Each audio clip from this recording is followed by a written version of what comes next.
السلام عليكم ورحمة الله وبركاته. بسم الله الرحمن الرحيم. اللهم صل وسلم وزد وبارك عليك يا حبيبي يا شفيعي يا رسول الله.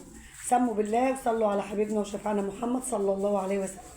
اللهم صل وسلم وزد وبارك عليك يا حبيبي يا شفيعي يا رسول الله.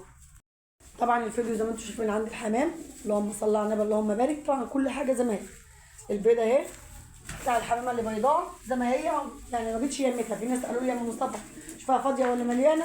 بصراحه جيت من بعيد كده بالكشاف حسيت ان هي ايه، يعني مش فاهمه حاجه. انا لسه جديده في القار. وطبعا البيضه الثانيه الحمامه نايمه عليها ايه. عايزه اقول لكم ان انا مش بتابع كل شويه، بس يعني البيضه دي كانت متبيضه، اول بيضه كانت متبيضه هنا في الايه، في الصفيحه. والبيضه دي بيضت باين بعدها باربع ايام باسبوع حوالي كده، يعني حوالي في الرينج ده. طبعا بقى الحمام الناس قالت بيبيض على 21 يوم من مصطفى، والله طلعوا ما طلعوش احنا وحظنا. برضه احنا نرجع ونقول احنا حاجه جبناها وجربناها، لقينا الحاجه دي اشتغلت معانا وكويسه معانا ويطلع منها انتاج. حتى الانتاج اللي هيطلع منها ممكن نخليه عندنا يطلع سلاله عندنا بقى اسم طالع من بيتنا يبقى خير وبركه.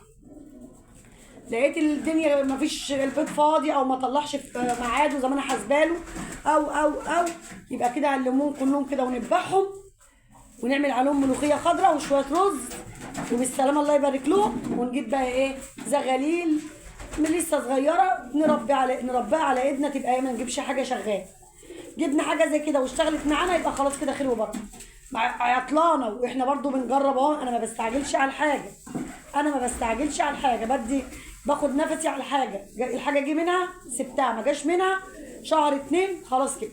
بس برضو انا مش عايزه استعجل على الحاجه يا جماعه، وان انا افرط فيها او ابيعها او ابيعها. لا، احنا برضو عايزين نشوف احنا وايه ورزقنا عند ربنا.